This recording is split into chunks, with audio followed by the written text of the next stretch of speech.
ሰላም እንዴት ናችሁ? የተከበራችሁ የዩቲዩብ ቻናል ቤተሰቦች፣ ይህ ኢትዮ ዩኒቨርሲቲ ኤግዛም ሶሉሽን ሀብ ዩቲዩብ ቻናል ነው። ከዚህ ቀደም በዚህ ዩቲዩብ ቻናል በቦንጋ ዩኒቨርሲቲ የተዘጋጀውን የማውጫ ፈተና ሞዴል ስፔሻሊ ለኢኮኖሚክ ተማሪዎች የሚሆን ሞዴል ጥያቄ ክፍል 1 አስቀምጬ ነበር። ይሄን ቪዲዮ ያላያችሁ የምታገኙበት ሊንክ በዲስክሪፕሽን ቦክስ እና በኮሜንት ቦክስ ላይ አስቀምጣለሁ ፒን አድርጌ ከዛው ገብታችሁ ማግኘት ትችላላችሁ። ይህ ክፍል 2 ነው። ከዚህ በፊት በክፍል 1 ወደ 45 ጥያቄዎችን ሰርቼ አስቀምጫለሁ። ክፍል 2 ከ46 እስከ 99 ያለውን ጥያቄው የተሰራበት ክፍል ነው። ቪዲዮን ሲጀምሩ ላይክ አድርጋችሁ እንድትጀምሩ፣ ቪዲዮውን ለጓደኞቻችሁም ሼር እንድታደርጉና ለዩቲዩብ ቻናሌም አዲስ ከሆናችሁ ሰብስክራይብ በማድረግ የቻናሌ ቤተሰብ እንድትሆኑ፣ አዳዲስ ቪዲዮዎችን አፕሎድ ሳደርግ ኖቲፊኬሽን እንዲደርሳችሁ ኦል የምትለውን በተን ኦን በማድረግ ሁሌ አዲስ የምንለቃቸውን ቪዲዮዎችን ኖቲፊኬሽን ቀድሞ ደርሳችሁ ቪዲዮዎችን ሰዓቱ እንድታዩ እላለሁኝ።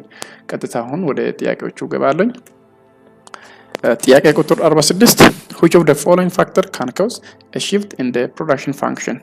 A, change in technology. B, change in output price.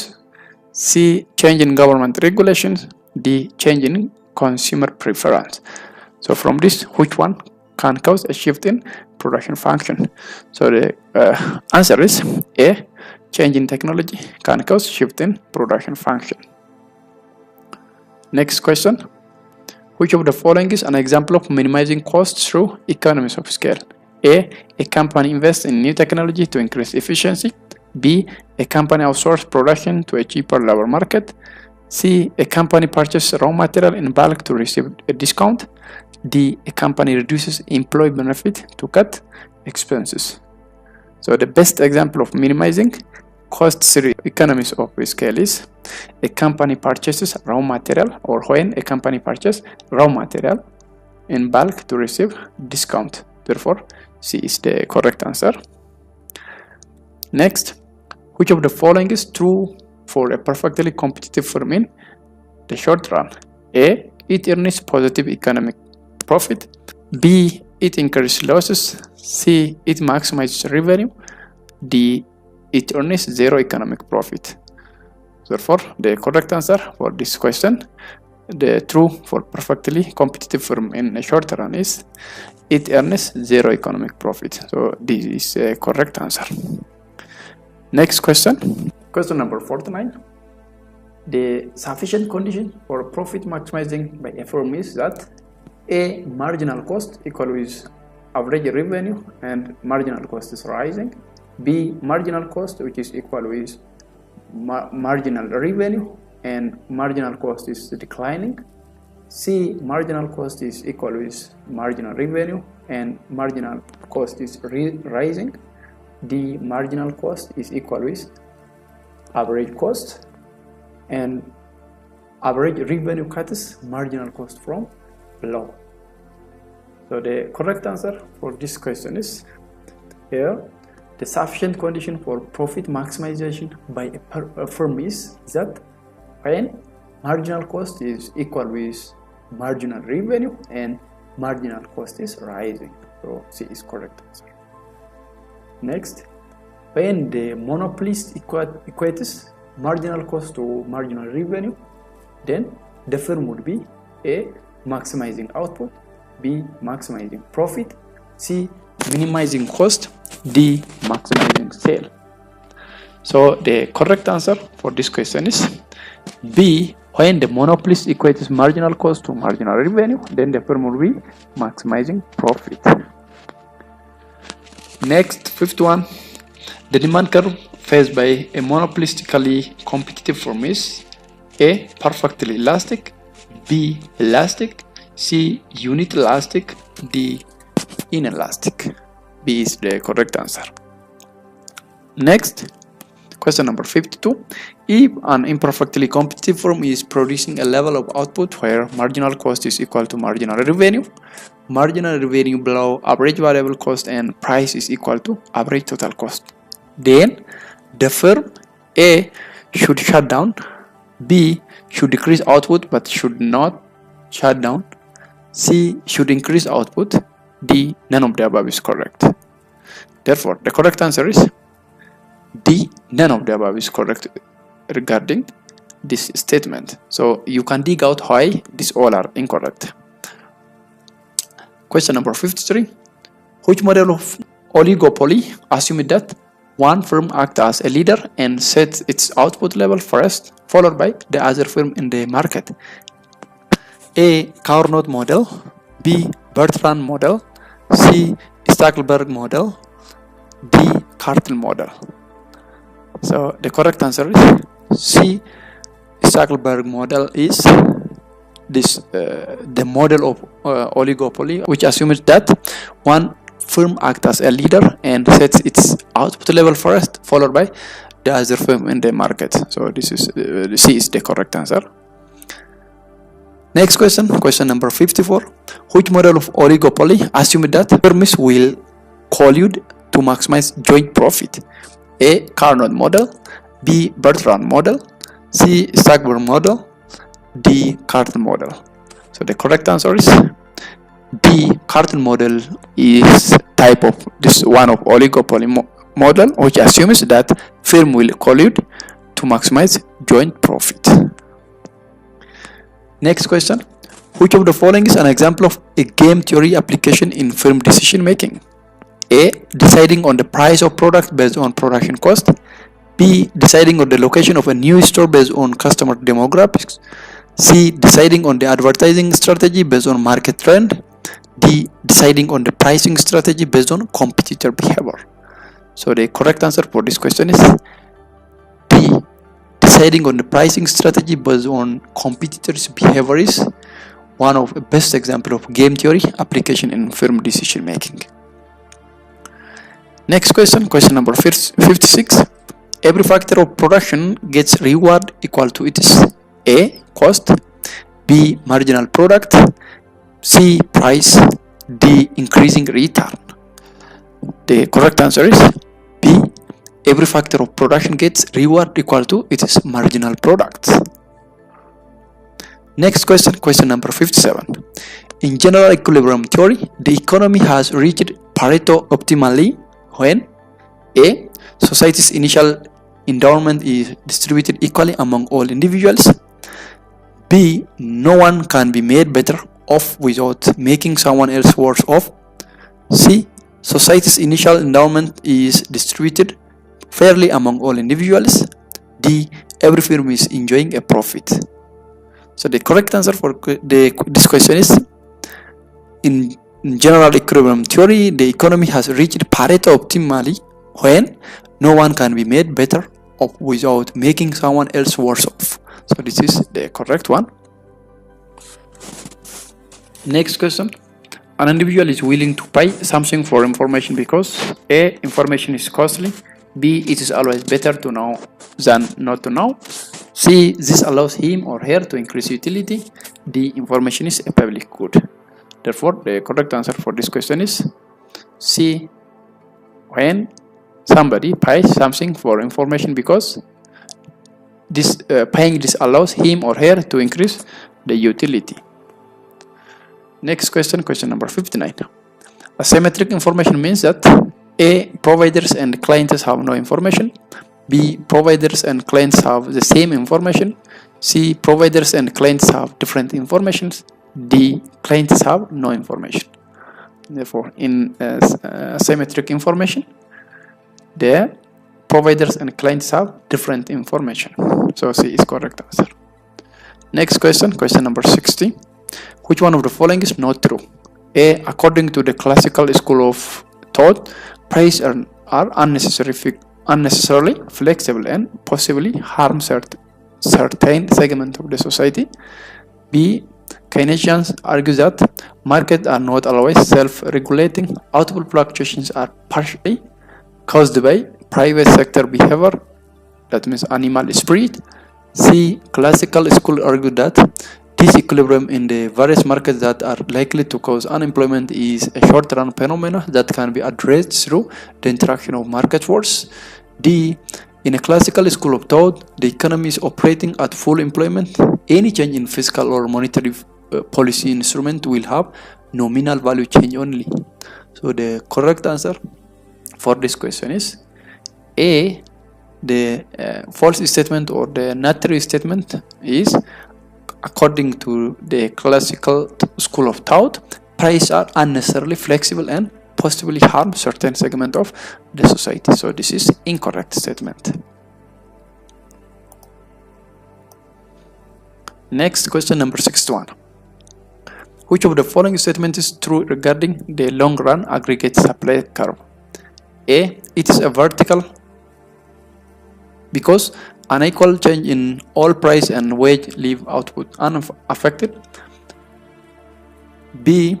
It is positively sloped because price expectation and wages tend to be fixed in the long run. C. It is horizontal because price expectation and wages tend to be fixed in the long run. D. It shifts left when the natural rate of unemployment falls. So the true statement regarding long run aggregate supply curve is A. It is a vertical because unequal change in all price and wage leave output unaffected. Next one, question number 62. In neoclassical investment model, which one is not correct? A. An increase in marginal product of capital increase investment. B. A decrease in marginal product of capital shifts the investment curve to the left. C. An increase in real interest rate decrease investment. D. An increase in depreciation increase investment. So the false statement or not correct statement regarding neoclassical investment model is D. An increase in depreciation increase investment. Question number 63. Which one of the following is correct about Tobin Q theory? A. If Q greater than 1, replacement cost of capital is greater than market value. B. If Q greater than 1, firms invest more on new capital. C. If Q less than 1, firms replace capital as it wears out. D. If Q less than 1, the value of the firm in the stock market is greater than its replacement capital. So the correct statement about Tobin Q theory is that if Q greater than 1, firms invest more on new capital. Next question. When does we say full employment occurs? A. The unemployment rate is 0%. B. The structural unemployment rate is 0%. C. The frictional unemployment rate is 0%. D. The cyclical unemployment rate is 0%. So the correct answer is D. The full employment occurs when classical unemployment rate is 0%. Next question. In the solo growth model, if investment exceeds depreciation, the capital stock will and output will until the steady state is attained. A. Increase increase. B. Increase decrease. C. Decrease decrease. D. Decrease increase. So in solo growth model, if investment exceeds depreciation, the capital stock will increase and output will increase until the steady state is attained. Next question. Question number 66. Which one of the following best describes the relationship between supply of educational quality, educational quantity, and employment in developing countries? A. Demand for education and employment is economically motivated while supply of education is politically responsive. B. Market supply of education is led by market demand for education. C. Economically motivated supply of education faces politically responsive demand for education. D. Market demand for education is led by market supply of education. So the correct answer is A. This demand for education and employment is economically motivated while suppliers of education is politically responsive. Best describes the relationship between supply of education quality, educational quantity, and employment in developing countries. Question number 67. The Harris-Todaro model explains migration with A. Unemployment equilibrium between urban expected wage and average rural income. B. Full employment equilibrium between equalized rural-urban wage in free market situation. C. Full employment equilibrium between urban expected wage and average rural income. D. Unemployment disequilibrium between urban and rural wages, reversing the direction of migration. The correct answer for the question is the Harris-Todaro model explains migration with unemployment equilibrium between urban expected wage and average rural income. Next question, question number 68. As compared to that of developed nations, typically Western Europe, the demographic transition of developing countries is characterized by A. Faster decline in mortality rate in stage 2. B. Relatively lower magnitude of birth rate and death rate in stage 1. C. Lower replacement level of fertility. D. Identical demographic characteristics across all developing countries in stage 3. So the correct one is A. When we compare these developing nations, typically Westerns, with that of the demographic transition of these developing countries, it is characterized by faster decline in mortality rate in stage 2. Question number 69. Which one of the following signifies a common feature of less developed countries? A. Population size. B. Level of living. C. Natural resource endowment. D. Structure of the economy. So the correct answer is B. Low level of living is a common feature of less developed countries.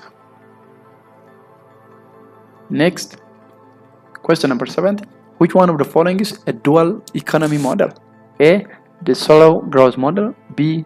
The Lewis model. C. The Rostow model. D. The new growth theory. So from this, the Lewis model is a dual economy model. Next, question number 71. Which of the following names are associated with the so-called indigenous growth theory? A. K. Arrow and R. Swallow. B. Northern East Ostrom. C. R. Lucas and P. Romer. D. M. Todaro and J. Harris. Therefore, the correct answer is this R. Lucas and P. Romer are those who are especially associated with the so-called indigenous growth theory.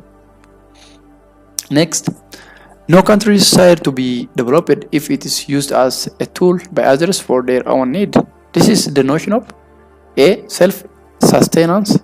B. Freedom from ignorance. C. Self-esteem. D. Capability to function. So the correct answer is this scenario stated that, or this is the notion of self-esteem. So C is correct answer. Next, question number 73. The importance of international economics in the world economy can be demonstrated in several ways. Which one is not true about this? A. International trade enables all of us to consume goods and services from a variety of countries. B. Trade enables resource-poor countries to access raw materials that are necessary for the development of their industries. C. Trading nations always share world trade gain equally. D. Total global output of the good and service can increase and leading to increased welfare and employment opportunities. So the correct answer for this question is C. From the listed one, the one which is not true about this, the importance of international economy in the world economy is trading nations always share world trade gain equally. This is not true. Question number 74. One among the following statements is wrong about the law of comparative advantage and gain from trade. A. According to the law of comparative advantage, even if one nation is less efficient than the other nation in the production of both commodities, there is still a base for mutually beneficial trade. B. The first nation should specialize in the production and export of the commodity in which its obsolete advantage is greater, and the other nation should import the commodity in which its absolute advantage is smaller. C. Consumption gains to the two trading countries depend upon the term of trade. D. If terms of trade of a country A is equal to internal opportunity cost ratio of country A. All the gains in consumption can be taken by country B. So from this, which one is wrong about law of comparative advantage and gain from trade? So the wrong statement about this law of comparative advantage and gain from trade is the first nation should specialize in the production and export of the commodity in which its absolute advantage is greater, and the other nation should import the commodity in which its absolute advantage is smaller. So this is incorrect statement or wrong about law of comparative advantage and gain from trade. Question number 75. Which one of the following statement is true about foreign exchange market? A foreign exchange market is a part of the financial market for the buying and selling of long-term debt.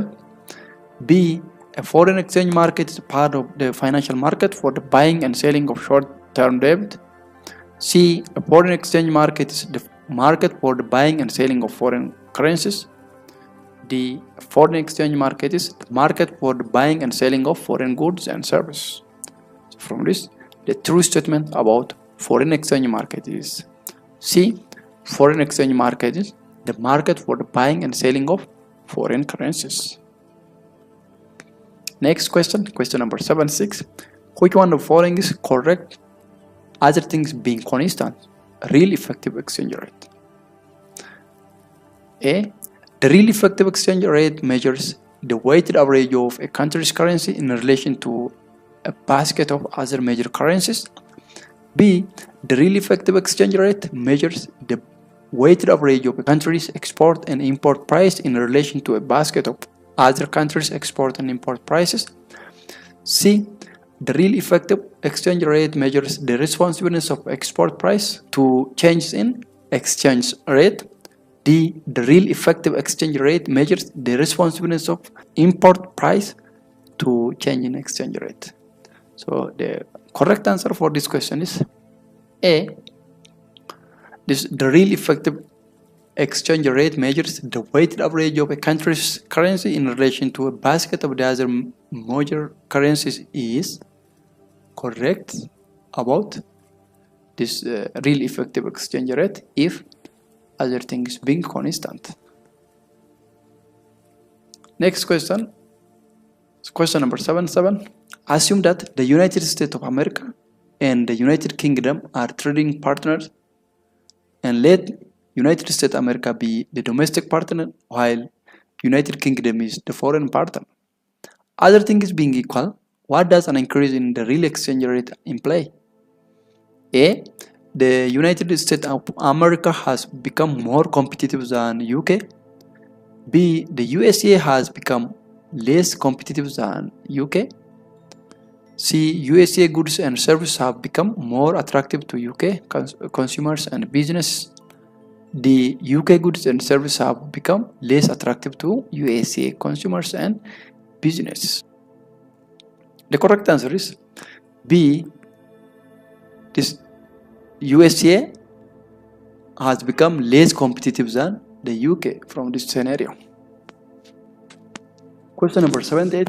Which one of the following is correct about financial institutions? A, they are dealers in securities. They buy secondary securities and sell primary securities. B, dealers in securities. They buy primary securities and sell secondary securities.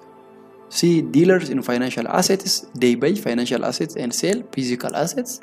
D, dealers in physical assets. They buy financial assets and sell physical assets. So from this correct statement about financial institutions, they are dealers in securities. Usually they buy primary securities and sell secondary securities. Question number 79. Liquidity trap along the liquidity preference curve refers to the region where A, monetary policy becomes effective. B, monetary policy fails. C, money demand becomes interest sensitive. D, money demand becomes price sensitive. So the correct answer is B, liquidity trap along the liquidity preference curve refers to the region where monetary policy fails. Question number 8. Speculative demand for money arises due to which one of the following? A, uncertainties about the future rate of interest. B. Opinion similarities between individuals about the future rate of interest. C. Opinion difference between individuals about the future rate of interest and the existence of bond market. D. A and B. The correct answer for this question is C. Speculative demand for money arises due to opinion difference between individuals about the future rate of interest and the existence of bond market. So due to this speculative demand for money arises. Question number 81. Which of the following is true about the relationship between currency ratio, reserve ratio, and money supply? A. Higher currency ratio and reserve ratio lead to higher money supply for a given level of monetary base. B. Lower currency ratio and reserve ratio lead to lower money supply for a given level of monetary base. C. Higher currency ratio and reserve ratio lead to lower money supply for a given level of monetary base. D. Higher currency ratio and reserve ratio doesn't lead to change in supply for a given level of monetary base. So the correct answer for this question is C. The true statement regarding the relationship between currency ratio, reserve ratio, and monetary supply is that higher currency ratio and reserve ratio lead to lower money supply for a given level of monetary base. Next question, which of the following is the principal objective of the monetary policy of the National Bank of Ethiopia? A. Maintain price and exchange rate stability and support sustainable economic growth of Ethiopia. B. Expand education in Ethiopia. C. Improve productivity of firms. D. Expand supply of electricity in Ethiopia. So from this, which one is the principal objective of monetary policy of National Bank of Ethiopia? So the principal objective of monetary policy of National Bank of Ethiopia is to maintain price and exchange rate stability and support sustainable economic growth of Ethiopia. Question number 8. We need normality of disturbance in linear regression model for A. Estimating the parameter of the model. B. Checking the unbiasedness property. C. Conducting hypothesis testing and making inference. D. Calculating coefficient of determination. The correct answer is C. We need normality of disturbance in linear regression model for conducting hypothesis testing and making inference. Question number 84. Linearity in classical linear regression model requires all but A. Linearity in variables. B. Linearity in parameters. C. Linearity in parameter and non-linearity in variables. D. Non-linearity in parameters. So the correct answer is D. Non-linearity in parameters. Therefore, linearity in classical linear regression model requires linearity in variables, linearity in parameters, linearity in parameter, non-linearity in variables. Question number 85. Variance inflation factor is the most commonly used test for testing the problem of A. Autocorrelation, B. Heteroscedasticity, C. Multicollinearity, D. Endogeneity. The correct answer is variance inflation factor is the most commonly used test for testing the problem of multicollinearity. Question number 86. The following is potential remedial measure of heteroscedasticity in classical linear regression model except A. Transformation of variables into natural logarithm. B. Running Cochrane or cut regression. C. Transforming the ordinary least square into generalized least square model. D. Running robust regression. Therefore, the correct answer is this running Cochrane or cut regression. This is not the measure of, or this the potential remedial measure of this heteroscedasticity in classical linear regression model, but the others are the best ones. Next question. Dummy variables are used to include into regression model. A. Count date variables. B. Categorical variables. C. Continuous variables. D. Time series variables.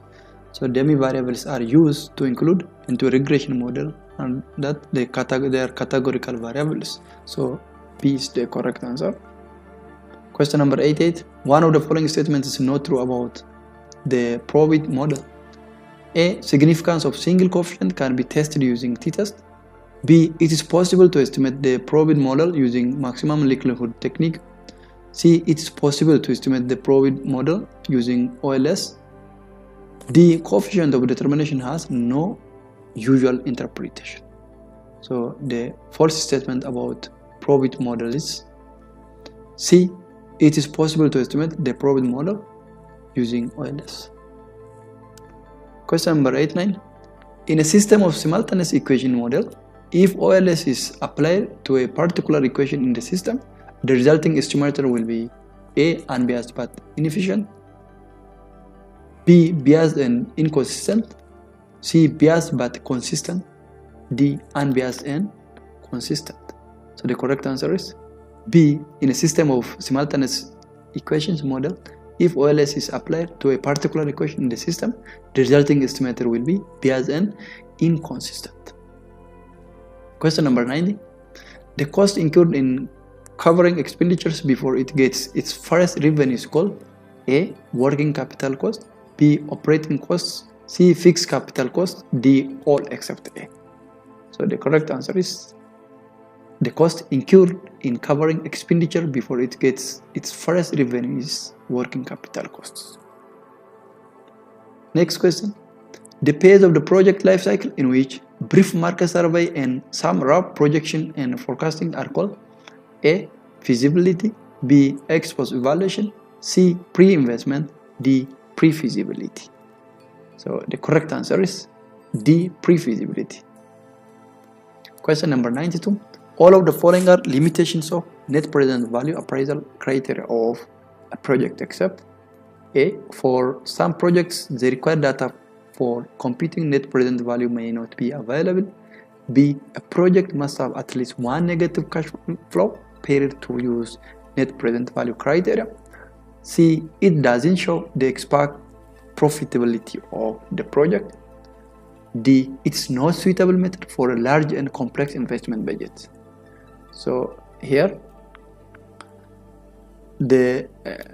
all are the limitations of net present value appraisal criteria of a project except this a project must have at least one negative cash flow period to use net present value criteria. This is not the limitation, but the others are the limitations of net present value appraisal criteria for selecting a project. Next question, number 93.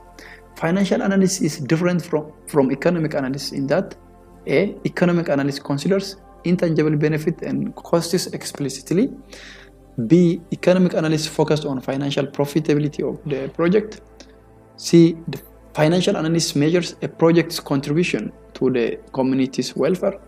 D. Economic analysis uses a market price to value cost and benefit of the project. So the basic difference is economic analysis considers intangible benefit and costs explicitly. Question number 94. This needs some mathematical part, but I show you the answer only and you can go further and dig the answer. Suppose the equation of an isoquant is KL, which is K to the power of 0.5 or 1 over 2 and L to the power of 1 over 2, which is equal to C, and the marginal rate of technical substitution of labor for capital when L is equal to 3 and K is equal to 4 is A. 0.75, B. 1.3, C. 12, D. 1. So the correct answer is B. 1.3. So when we calculate the values, you found this 1.3. Next question. Suppose a consumer who consumes two goods X and Y has the utility function XY, which is equal to X times Y, and the consumer has the budget of $400, and the price of good X is P of X, which is equal to $10, and the price of good Y, which is PY, which is equal to $20. His optimal consumption bundle when the price of X falls to $5. Other factors remaining constant is A. 40 and 10, B. 410, C. 20 and 10, and D. 10 and 20. So when you analyze this value, you get the combination is 40 to 10. Next question, question number 96. Suppose that a firm's production function Q, which is equal with KL, which is equal to 50 K the power of 0.5 and L is the power of 0.5. Suppose also that the price of labor W, which is 5, and the price of capital R, which is equal to 20. The cost minimizing input bundle if the firm want to produce 1,000 units per year is A, 10 and 40, B, 20 and 40, C, 40 and 10, D, 5 and 4. The correct answer is 40 and 10. So analyze the part and you get this 40 and 10. Question number 97. Given that the following national income model, Y is equal to C plus I naught plus G naught, where C is equal to 100 plus 0.75 Y minus T, and T is equal to 240 plus 0.2 Y, and I naught and G naught are given as 90 and 330 respectively. What happened to equilibrium national income when government expenditure increased by 50 units? A, it's increased by 2.5, B, it's increased by 125, C, it's decreased by 125, and D, it doesn't change. So the correct answer for this question is B. With this scenario, this is the government equilibrium or the national equilibrium income or the equilibrium national income level is increased by 125. Next question. Here it is case Abebe spent all his income on good X and Y, and his preference can be represented by the utility function U, which is xy, as x the power of 0.5 times y the power of 0.5, and suppose a unit of X costs 40 while a unit of Y costs 50. If Abebe's monthly income is 3,000, what is his optimal monthly bundle XY? A, 25, 40, B, 50, 20, C, 75, 60, D, 60, 755. The correct answer is A. With this scenario, when you perform the analysis, you get the pair X25, Y40. Question number 99. Consider an open economy given by the following expression: C, which is equal to 10 plus 0.8 into Y minus T, and I, which is equal to 10, and G is equal to 10, as well as T is equal to 10, and IM, which is 0.3 times Y, and X is equal to 0.3 times Y. Assume the real exchange rate is fixed and equal to 1. What's the government purchase multiplier in this economy given by Y? A1, B2, C3, D4. So the correct answer is B. The government purchase multiplier in the economy is 2. Okay, so this is the video I have in this part, and thank you for watching the video until the end, and I will come with the other video on next part.